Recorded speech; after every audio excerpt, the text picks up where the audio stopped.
Friends, आज हम लोग आपके साथ एक बहुत ही कॉमनली आस्क्ड क्वेश्चन है जो हमारे सब्सक्राइबर्स ने भी हमें बोला, हमारे पेशेंट्स भी हमें रोज बोलते हैं कि सर हमें बहुत सारा कंफ्यूजन है।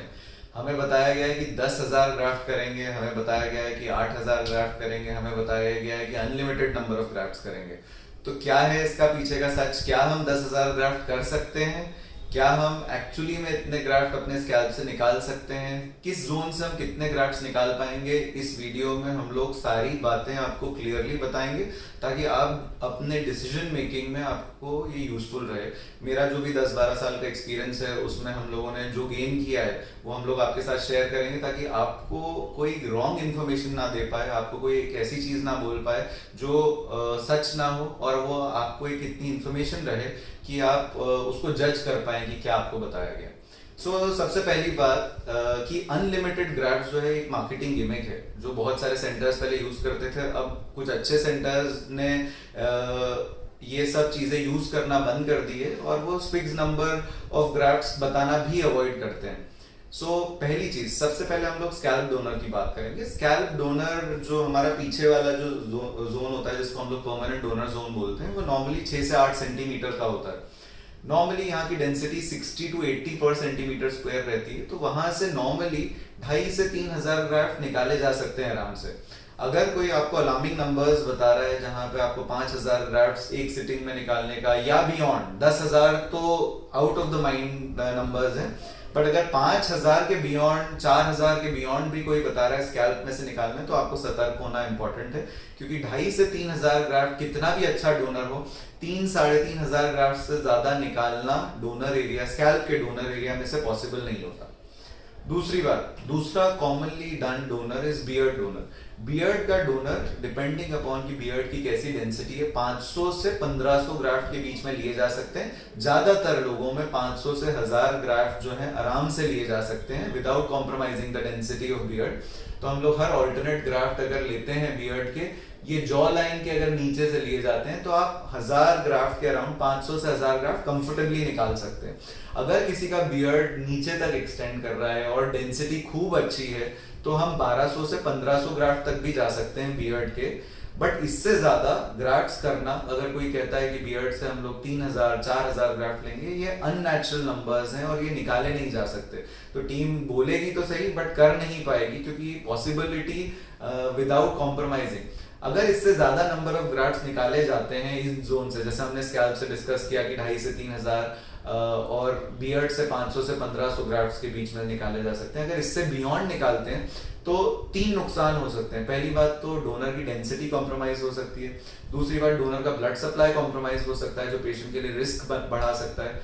तीसरी बात, ट्रांसप्लांटेड हेयर अगर बहुत करीब से निकाल लिया जाए तो पैचीनेस हो सकती है। जैसे बियर्ड में अगर एक पूरा बंच निकाल लिया जाए तो यहाँ पैचीनेस होगी, यूनिफॉर्मिटी नहीं होगी। हम लोग चाहते हैं कि डोनर में से ग्राफ्ट्स निकालने का पता नहीं पड़ना चाहिए कि ग्राफ्ट्स हमने निकाले हैं। तो फ्रंट वाला जो जोन है डोनर का, पीछे का और बियर्ड का, वो ऐसा हील हो जाना चाहिए कि आपको पता नहीं पड़ना चाहिए कि हमने कुछ ग्राफ्ट्स निकाले। थर्ड, जो बॉडी डोनर होता है, बॉडी डोनर जैसे चेस्ट हो गया, इसमें से 1,000-1,500 ग्राफ्ट्स लिए जा सकते हैं। बॉडी डोनर्स इससे ज्यादा भी होते हैं बट ये ग्राफ्ट्स क्योंकि बहुत नरम होते हैं, कर्ली होते हैं, बहुत अच्छी डेंसिटी नहीं देते, तो इनका सिग्निफिकेंस बहुत ज्यादा नहीं है, इनको फिलिंग के लिए यूज किया जाता है। बट बॉडी डोनर हमेशा लास्ट में यूज किया जाता है तो ज्यादातर हमारे डिस्कशंस में नहीं आता। ज्यादातर पेशेंट्स परेशान हो रहे होते हैं इस डिस्कशन से कि हमें 10,000 ग्राफ्ट जो बताए गए हैं वो कहाँ से लिए जाएंगे। इसका जवाब मेरे पास भी नहीं है क्योंकि 10,000 ग्राफ्ट किए ही नहीं जा सकते। अगर कोई आपको बोलता है कि 10,000 ग्राफ्ट कर रहे हैं तो आपको सतर्क हो जाना एकदम आवश्यक है पहली स्टेप पे। दूसरी बात, ग्राफ्ट्स का नंबर जो है, बहुत सारे इन 10 सालों के एक्सपीरियंस में हम लोगों ने ये समझा कि ग्राफ्ट का जो नंबर है वो एग्जैक्ट बताना पेशेंट को पॉसिबल नहीं है। एग्जैक्ट का मतलब ये है कि अगर किसी ने आपको बोला कि 3,000 ग्राफ्ट करने वाले हैं तो क्या ये पॉसिबल है कि 3,000 ग्राफ्ट पे आके रुक जाया जाए, या फिर 3,100 भी हो सकता है, 2,800 भी हो सकता है। तो हम लोग हमारे सेंटर पे अब हम लोगों ने एक सिस्टम डिवाइस किया है जहां पे हम लोग एक नंबर एरिया जो है उसको पेशेंट को एक अच्छी डेंसिटी से करने के लिए कमिट करते हैं ताकि उसमें ग्राफ्ट के नंबर के लिए पेशेंट को चिंता ना हो। ग्राफ्ट का जो नंबर है वो पेशेंट से चीटिंग जो बहुत सारे क्लिनिक्स में होती है, जहाँ पे ग्राफ्ट्स का नंबर जो है बताया कुछ जाता है, करा कुछ जाता है, तो वो उस प्रॉब्लम से पेशेंट्स को फेस ना करना पड़े। तीसरी बात, एक अच्छी डेंसिटी 35 से 40 पर सेंटीमीटर स्क्वायर की डेंसिटी हम लोग फ्रंट में मेंटेन कर पाएं, ताकि पेशेंट का रिजल्ट अच्छा है।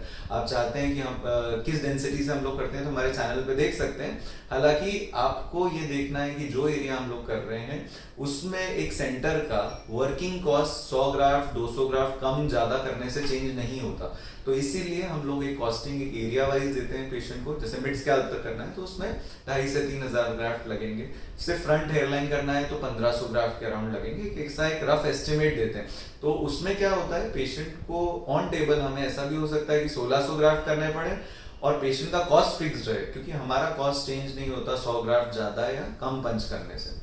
सो एक रफ आइडिया आई बिलीव कि आपको ये समझ में आया होगा कि नंबर ऑफ ग्राफ्ट जो है वो कितने निकाले जा सकते हैं। दूसरी चीज जो हम लोगों से कॉमनली लोग पूछते हैं कि भाई हमारा एक सिटिंग जब हो जाएगी तो अगली सिटिंग में कितने ग्राफ्ट्स ले पाएंगे। तो अगली सिटिंग में एक रफ नंबर आप मान के चलिए कि 1,500 से 2,000 ग्राफ्ट स्कैल्प से अगर डोनर अच्छा है तो निकाले जा सकते हैं। बियर्ड में से 200 से 500 ग्राफ्ट और निकाले जा सकते हैं सेकेंड सिटिंग में, कभी किसी को पीछे वाला एरिया करना है। बट एक सिटिंग में इसलिए सारे ग्राफ्ट्स नहीं निकाले जाते क्योंकि ये ब्लड सप्लाई हैम्पर कर सकता है, आपकी सेफ्टी को कॉम्प्रोमाइज कर सकता है। सो होपफुली आप लोगों को एक मैसेज मिला होगा नंबर ऑफ ग्राफ्ट्स के बारे में, एक क्लैरिटी मिली होगी कि आप जब अपने एक सेंटर को चूज कर रहे हैं तो आपको इंपॉर्टेंट ये है कि ग्राफ्ट कटे हुए ना लगाए जाएं, ग्राफ्ट मल्टीज लगाए जाएं पीछे वाले हिस्से में ताकि अच्छी डेंसिटी आए। फ्रंट वाला जोन जो है उसका आर्किटेक्चर नेचुरल रहे जहाँ पे सिंगल यूनिट ग्राफ्ट यूज किए जाएं। इन सब चीजों का टीम एक कॉस्मेटिक सर्जरी में ध्यान रखे।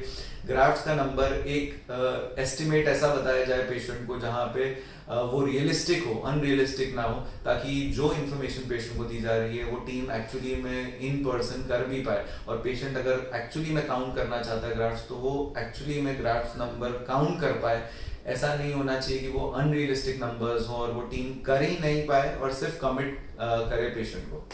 सो आपके कुछ डाउट्स हों ग्राफ्ट रिलेटेड जो आपको बॉदर कर रहे हो, या फिर आपको किसी क्लिनिक से डिस्कशन में आपके कंफ्यूजन्स रहे हो, तो हमें मेल कर सकते हैं, हमारे उस पर चैनल पे लिख सकते हैं। अब ऐसे ही कुछ हमारे सब्सक्राइबर्स ने जैसे हमें बताया कि ग्राफ्ट नंबर के बारे में बताइए। एक और सब्सक्राइबर ने हमें कल बोला कि आप वीडियो बनाइए अंदर ओटी की, तो हम लोग ऐसी इन्फॉर्मेटिव वीडियोस आप लोगों के लिए डालते रहेंगे। आप लोगों के कुछ और डाउट्स हो हेयर ट्रांसप्लांट से रिलेटेड तो हमें मैसेज करिए, हम लोग will be happy to make another educative video for you. Thank you.